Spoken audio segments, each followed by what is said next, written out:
उसकी इस बात की उसे सजा मिल रही है कि उसके मुंह से एक शब्द निकल गया था कि मैं तेजस्वी यादव को मुख्यमंत्री नहीं बनने दूंगा। मतलब सर बिहार में पत्रकारों की आवाज दबाई जा रही है जो डिजिटल मीडिया के माध्यम से पत्रकारिता कर रहे हैं। दबाई नहीं जा रही, बहुत अधिक कुचली जा रही है। क्यों, दबाना क्या तो छोटा शब्द है, क्या तकलीफ है कुचला सर जा रहा है। बिहार? अगर आप ये सोचने लगे कि बिहार का मैं डिप्टी सीएम तो मेरे बाप का हिंदुस्तान हो गया, अगर दिल्ली में मनीष सिसोदिया सोचने लगे मेरे बाप की दिल्ली हो गई, तो गलतफहमी है। इतिहास में मनीष कश्यप लिखा जाएगा कि बिहार में जब दमन चक्र चलाया गया तो मनीष कश्यप जैसा पत्रकार भी इसका खुद भुक्तभोगी बना।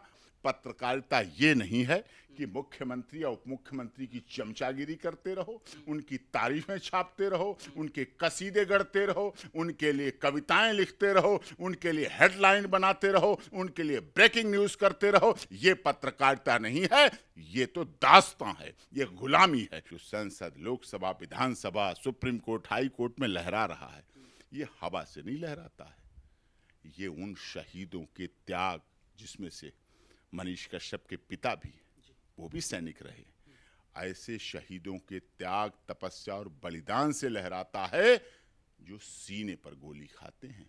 जब इस देश के सैनिकों का पोस्टमार्टम होता है, जो शहीद होके आते हैं, उनके गोलियां सीने पर मिलती हैं, पीठ पीछे किसी के गोली हमारे देश के सैनिक के नहीं मिलती है, सब गोलियां सीने पे मिलती हैं। और पूरी दुनिया का सर्वमान्य राजनेता बन सकता है चाय बेचने वाला।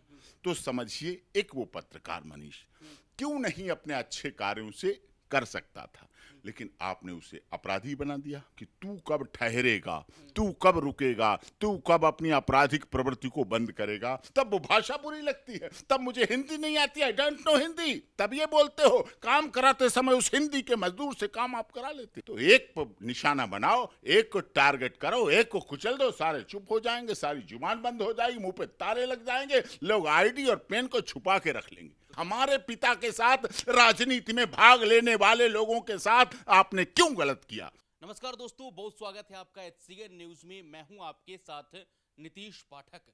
मनीष कश्यप की मुश्किलें लगातार बढ़ती जा रही है।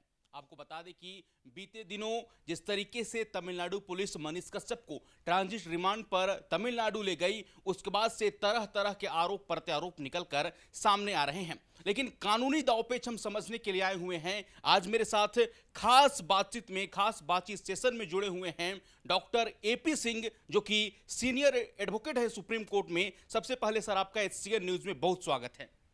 धन्यवाद। मेरा पहला सवाल है सर, मनीष कश्यप को तमिलनाडु पुलिस ट्रांजिट रिमांड पर तमिलनाडु ले गई है। इस पूरे मामले पर आपराधिक दृष्टिकोण से और IPC के दृष्टिकोण से मनीष कश्यप का मामला कितना गंभीर है? नहीं, केस रजिस्टर्ड शिकायतकर्ता तो कोई ऐसा विषय आता है, जब सेंसेशनल विषय या इशू आता है और देश से जुड़ा हुआ आता है, तो FIR तो हो सकती हैं, कई जगह हो सकती हैं, विभिन्न राज्यों में हो सकती हैं, लेकिन हमारे संविधान में उसमें एक रेमेडी है, उसका इलाज है। वो इलाज प्रॉपर तरीके पे नहीं किया गया। दूसरी बात, तमिलनाडु में FIR भी गलत तरीके से रजिस्टर्ड हुई, राजनीति से प्रेरित होकर रजिस्टर्ड हुई। जब बिहार के उप मुख्यमंत्री तेजस्वी यादव के जन्मदिन पर तमिलनाडु के मुख्यमंत्री आते हैं यहाँ, उसके बदले में FIR होती है। बदले में होना चाहिए था तेजस्वी यादव को उन लोगों के खिलाफ कार्रवाई करना चाहिए था तमिलनाडु में, जिन लोगों ने पूर्वांचल के लोगों के साथ, बिहार के लोगों के साथ, बिहार के श्रमिकों, मेहनतकश मजदूरों के साथ जो अन्याय किया, अनजस्टिस किया, गलत किया, उनके खिलाफ अपने जन्मदिन के तोहफे के रूप में तमिलनाडु सरकार से तेजस्वी यादव को चाहना चाहिए कि मैं बिहार का मुख्यमंत्री हूं, 2024 में हम मिलकर चुनाव लड़ेंगे और मिलकर सब कुछ करेंगे। तो इसलिए कम से कम तमिलनाडु के उन लोगों के खिलाफ कार्रवाई, कानूनी कार्रवाई हो जिन्होंने ऐसा कार्य किया है। अब कोई कहे कि ऐसा पहली बार हुआ, नहीं। महाराष्ट्र में पूर्वांचल के लोगों के साथ कितना हरासमेंट होता है, वहां का मुख्य दुख के साथ कहना पड़ रहा है कि चुना हुआ, प्रतिदिन भारत का संविधान की शपथ लेने वाला मुख्यमंत्री कहता है कि हम यहां बिहार के लोगों को नौकरी नहीं देंगे, तोड़ फोड़ करेंगे, मारेंगे, काम नहीं करने देंगे, तो हम किस संघीय ढांचे में रह रहे हैं? कौन सा we the people of India, हमारा कौन सा संविधान है? कौन सा डॉक्टर भीमराव अंबेडकर संविधान निर्मात्री सभा के अध्यक्ष के रूप में कौन सा संविधान बनाया? किस लिए? जब ऐसा हो रहा है तो महाराष्ट्र में भी पूर्वांचल के लोगों के साथ लगातार दमन चक्र चलता है, तमिलनाडु में भी हुआ, साउथ के अन्य राज्यों में भी होता है, आसाम में हिंदी भाषी लोगों के साथ कितना होता है, जम्मू कश्मीर में ब्राह्मण लोगों के साथ कितना बड़ा होता है। तो इस तरह से जब कोई ये बात उठा दे, जब कोई इस दर्द को बयां कर दे, जब कोई पूर्वांचल के लोगों के दर्द की बात कर दे, उस पर केस रजिस्टर्ड होते हैं। बिहार में रजिस्टर्ड हुए, वही गलत था। लेकिन आज जब कोई एक पत्रकार, मनीष पत्रकार, छोटे बड़े पत्रकार की मतलब ही नहीं है, कौन छोटा है कौन बड़ा बिल्कुल नहीं। अगर किसी एक पत्रकार की खबर से किसी एक व्यक्ति में चेतना आ जाती है, बदलाव आ जाता है, जीवन में परिवर्तन आ जाता है, वो अपनी मुख्य धारा में जुड़ जाता है, अगर कोई अपराधी अपराध प्रवृत्ति छोड़ देता है, अगर कोई झूठा व्यक्ति सत्य के मार्ग पर चल जाता है, तो वो एक पत्रकार भी दुनिया का निर्माण करने वाला, मैं उसे सृजन करने की क्षमता। महात्मा बुद्ध रात में जा रहे थे जंगल में, वो निकला, उसने कहा ठहर जा। महात्मा बुद्ध से बोला ठहर जा। महात्मा बुद्ध ने कहा मैं तो ठहर गया, तू कब ठहरेगा? तू कब मारना? उन्हें पता था मौत सामने है, अब ये मुझे भी काटेगा, थोड़ी देर में काटेगा, उंगली लटकाएगा और चल देगा। सैकड़ों लोगों को काट चुका है, माला बना चुका है लोगों की। तो उस बात का कहना, महात्मा बुद्ध का शब्द कि तू कब ठहरेगा, तू कब रुकेगा, तू कब अपनी आपराधिक प्रवृत्ति को बंद करेगा, ये कहने मात्र से ही उस अंगुलीमाल डाकू के जीवन में परिवर्तन आ गया। तब लोग गौतम बुद्ध और महात्मा बुद्ध कहते हैं उनको, तब वो शांति के प्रतीक माने गए। तो एक व्यक्ति कभी भी किसी को बदल सकता है। जब इस देश में एक चाय बेचने वाला प्रधानमंत्री बन सकता है, G20 का सम्मेलन करा सकता है, पूरी दुनिया को वसुधैव कुटुंबकम का नारा दे सकता है और पूरी दुनिया का सर्वमान्य राजनेता बन सकता है चाय बेचने वाला, तो समझिए एक वो पत्रकार मनीष क्यों नहीं अपने अच्छे कार्यों से कर सकता था, लेकिन आपने उसे अपराधी बना दिया। और अपराधी इतना ही नहीं, छोटी बात नहीं है, एक साजिश मनीष कश्यप के खिलाफ ऐसी रची जा रही है कि दिल्ली से शिकायत करता चलता है, पटना पहुंचता है, वहां के सेक्रेटरी, होम सेक्रेटरी से मिलता है, होम सेक्रेटरी उन्हें टाइम भी बहुत जल्दी दे देती हैं। लेकिन सर सवाल है ना कि आप बोल रहे हैं कि एक तरफ मनीष का मामला राजनीतिक से प्रेरित है, तो दूसरी तरफ मनीष को सर फर्जी वीडियो फैलाने के आरोप में केस किया गया है, गिरफ्तारी की गई है। दूसरी तरफ कहा गया है कि 2 राज्यों में आप मतभेद बढ़ा रहे थे, 2 राज्यों के लोगों को आपस में लड़वाने का काम कर रहे थे। क्या जब आसाम में हिंदी भाषी लोगों की क्या होती है तो 2 राज्य के लोगों को मिलाया जा रहा होता है?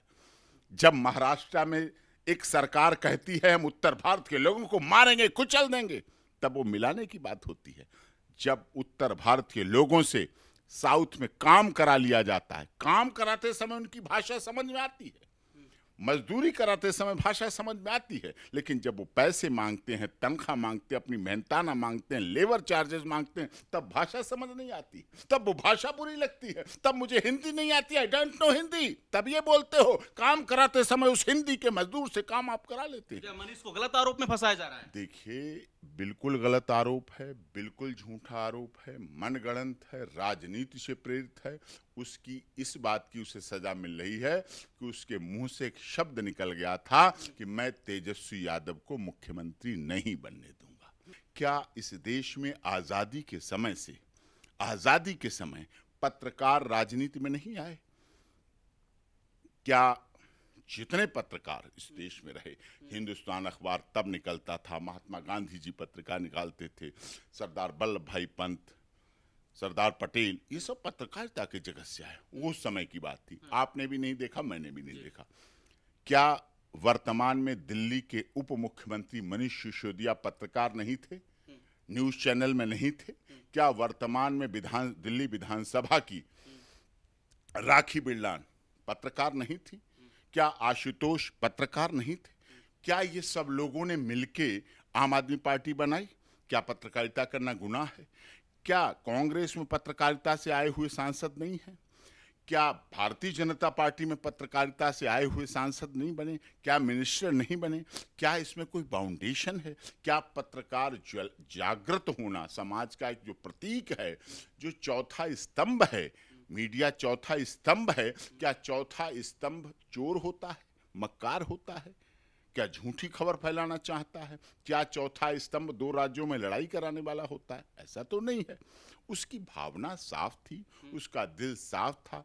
खबर आई, खबर पता चली, उसने कर दी ट्वीट। बहुत लोग ट्वीट कर देते हैं, बहुत से लोग कर देते हैं। फिर न्यूज चैनल से जुड़ा हुआ व्यक्ति है, देखते हैं लोग, उसका फर्ज बनता है कोई बात को दिखाना, बताना।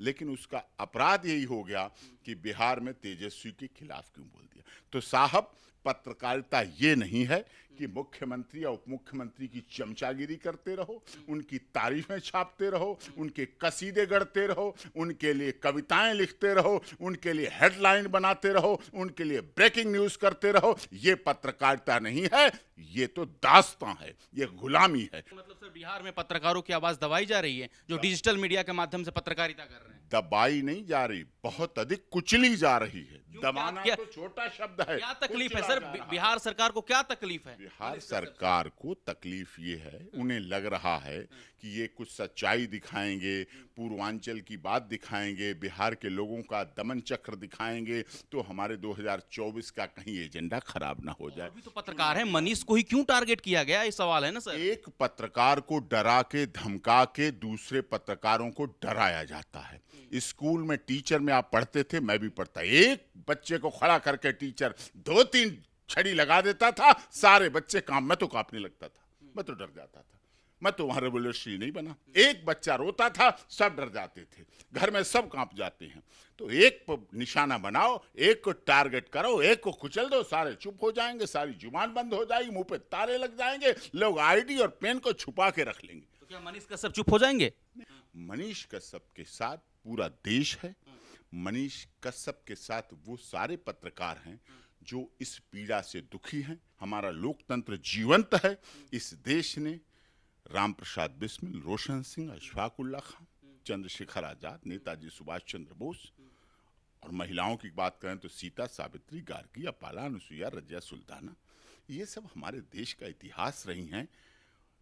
इस देश का दुर्भाग्य ये है, जब ऐसे लोग काम कर रहे होते हैं तब लोग साथ नहीं देते हैं, लेकिन इतिहास उनका लिखा जाता है। इतिहास में मनीष कश्यप लिखा जाएगा कि बिहार में जब दमन चक्र चलाया गया तो मनीष कश्यप जैसा पत्रकार भी इसका खुद भुक्तभोगी बना, और उसने लोगों की आवाज, लोगों की विचारों को, भावनाओं को, पत्रकारिता के फर्ज को, पत्रकारिता के कर्तव्य को निभाने में कोई कसर नहीं छोड़ी। मनीष कश्यप कोई भगोड़ा नहीं।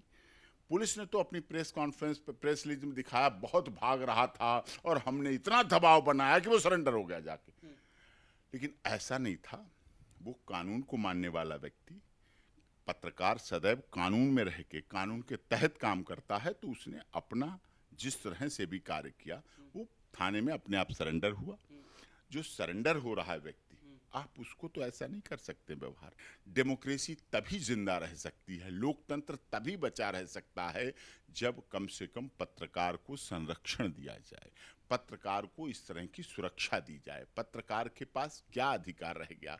कोई चीज दिखाएगा, उठा के बंद कर दिया, यूएपीए लग जाएगी, देशद्रोह लग जाएगा, इकोनॉमिक ऑफेंस विंग ने उसके सारे खाते सीज कर लिए। तेजस्वी यादव को ऐसा बिल्कुल नहीं करना चाहिए था। वो उस आंदोलन के निकले हुए पिता के पुत्र हैं जिसकी ने अपनी बेटी का नाम मीसा, यानी कि maintenance internal security act, Misa का नाम ये है। मीसा और कोई फैशनेबल नाम नहीं है, फिल्मी दुनिया का नाम नहीं है। उनकी बेटी का लालू प्रसाद यादव और तेजस्वी यादव की बहन का नाम मीसा। मीसा मतलब मेंटेनेंस इंटरनल सिक्योरिटी एक्ट। जब लालू यादव मीसा में बंद थे तभी उनकी बेटी का जन्म हुआ, उन्होंने उसका नाम मीसा रख दिया, मीसा। तो मतलब इसका मतलब है सर कि इसका मतलब है तेजस्वी यादव आंदोलन से निकले हुए पिता के पुत्र हैं। उन्हें ऐसा बिल्कुल नहीं करना चाहिए, उन्हें इससे बहुत बचना चाहिए। वो ऊपर से उतरे हुए नेता नहीं हैं। उन्हें कम से कम, उनको भी केंद्र से कई बार शिकायतें होती हैं कि हमारे ऊपर दबाव, तो वही काम जो तुम्हारे साथ हो रहा है वही तुमने सारा मनीष के साथ कर दिया। फिर तुम में और उनमें क्या फर्क रह गया? तुम उधर कहते हो मैं झूठा फंसाया जा रहा है, तुमने मनीष कश्यप को झूठा फंसा दिया, बिल्कुल झूठा फंसाया गया, बिल्कुल फॉल्सली इम्प्लीकेट किया गया, कोई मतलब नहीं बनता है। ककड़ी का चोर कटारी से काटा जा रहा है। तो जब आपको ये हिम्मत नहीं है, जब आप तमिलनाडु की सरकार से ये नहीं पूछ पाए कि हमारे पूर्वांचल के मजदूरों के साथ, हमारे बिहार के मजदूरों के साथ, हमारे नागरिकों के साथ, हमारे मतदाताओं के साथ, हमारे पिता के साथ, राजनीति में भाग लेने वाले लोगों के साथ आपने क्यों गलत किया, हम यहाँ FIR रजिस्टर पूछ रहे हैं कि मनीष के अकाउंट पे 42-43 लाख कहां से आ गए? पूछें, पूछने में कोई मनादी नहीं, जांच करें, लोग दे रहे हैं, लोगों ने दिया है। हाँ, पाकिस्तान से आए तो जरूर कार्रवाई करें। अगर बिहार के गरीब मजदूर, शोषित, दलित, पीड़ित लोगों ने दिए हैं, अगर उन्होंने दुख हरने में या मदद में दिया है या सहयोग किया है या आर्थिक सहयोग किया, तो आपकी बात नहीं। पर तो सभी का खून शामिल यहाँ की मिट्टी में, सभी का खून शामिल यहाँ की मिट्टी में, किसी के बाप का हिंदुस्तान तो नहीं है साहब। अगर आप ये सोचने लगें कि बिहार का मैं डिप्टी CM तो मेरे बाप का हिंदुस्तान हो गया, अगर दिल्ली में मनीष सिसोदिया सोचने लगे मेरे बाप की दिल्ली हो गई, तो गलतफहमी है। बुलाइए, आप मनीष कश्यप के साथ भी ऐसा कर सकते थे, बुलाते, आप पूछताछ करते, इन्वेस्टिगेशन करते, पैसे पूछने पूछो पैसे, आपने खाते सीज कर दिए। आजकल तो डिजिटल इंडिया है, मोदी जी ने तो सब डिजिटल कर रखा, तो सब दिख रहा है। लोग कह रहे हैं ना सर कि तेजस्वी यादव और मनीष कश्यप पे कोई तुलना ही नहीं है। तो एक सैनिक का बेटा होना गुनाह है? तेजस्वी यादव पर तो चारा घोटाले के भी आरोप लग जाते हैं, मनीष कश्यप पे आर्मी के बेटे होने का तो गुनाह मानते हैं लोग। क्या आर्मी सैनिक का बेटा होना अपराध है? अगर तो अपराध है, कोई बात नहीं, अपराध तो नहीं है ना। सैनिक वो देश की सीमा पर, इस सैनिकों की वजह से हमारा देश है। कहीं आप सोचते हो राजनेताओं की वजह से? मोदी जी पागल नहीं है जो होली और दिवाली मनाने सीमा पर सैनिकों के बीच जाते हैं। वो होली दिवाली घर पे मना सकते हैं, लेकिन वहां जाते मनाने इसलिए क्यों? क्योंकि हमारे देश का जो राष्ट्रीय ध्वज है, जो संसद, लोकसभा, विधानसभा, सुप्रीम कोर्ट, हाई कोर्ट में लहरा रहा है, ये हवा से नहीं लहराता है। ये उन शहीदों के त्याग, जिसमें से मनीष कश्यप के पिता भी, वो भी सैनिक रहे, ऐसे शहीदों के त्याग, तपस्या और बलिदान से लहराता है, जो सीने पर गोली खाते हैं। जब इस देश के सैनिकों का पोस्टमार्टम होता है, जो शहीद होके आते हैं, उनके गोलियां सीने पर मिलती हैं, पीठ पीछे किसी के गोली हमारे देश के सैनिक के नहीं मिलती है, सब गोलियां सीने पे मिलती हैं, बैक साइड से गोली नहीं मिलती है। क्यों? क्योंकि वो हमारे देश के लिए। तो ऐसे शहीदों, ऐसे त्यागी परिवार के लोग सैनिक होते हैं। सैनिक हमारे देश के किसान, मजदूर, जवान के परिवारों से पैदा होते हैं, वही सीमा पर सुरक्षित हो जाते हैं। आज तक जो फोटो लगे हुए देखे आपने, घरों में जो मूर्तियां देखी हैं, गांव में जो मूर्तियां 30 कारमाइन लेके खड़े हुए देखे हैं, हमारे किसानों के बेटे हैं। लाल बहादुर शास्त्री पागल नहीं थे जो उन्होंने कहा जय जवान और जय किसान। कब तक जेल से मनीष कश्यप बाहर आ पाए हैं, क्योंकि लाखों समर्थक जो हैं मनीष कश्यप के लिए इंतजार कर रहे हैं?